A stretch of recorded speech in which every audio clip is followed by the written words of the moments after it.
baznīcā. Pēc tā dalībnieki vienojās gājienā, kur uzraudzīja liels skaits policistu, tostarp no speciālo uzdevumu bataljona. Mēs klaļojam droši un lepni. Dziedot dziesmas, gājiena dalībnieki virzījās uz brīvības pieminekli. Ar dalībniekiem leģionārs Edgars Vēveris, kurš pirms nedēļas nosvinēja savu 101. dzimšanas dienu.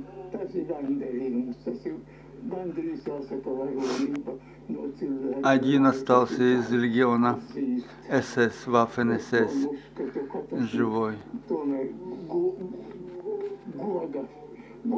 goda žests.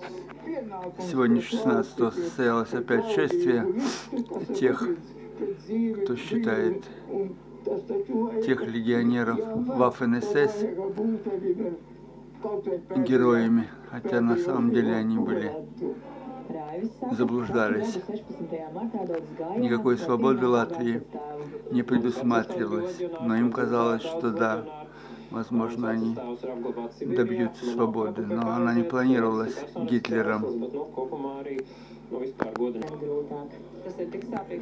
Слава Богу, все меньше поклонников тех обманутых людей или тех людей, которые надеялись на что-то хорошее для Латвии.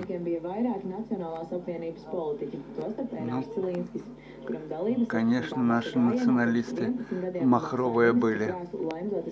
Вот они, один из них, вице-мэр Риги.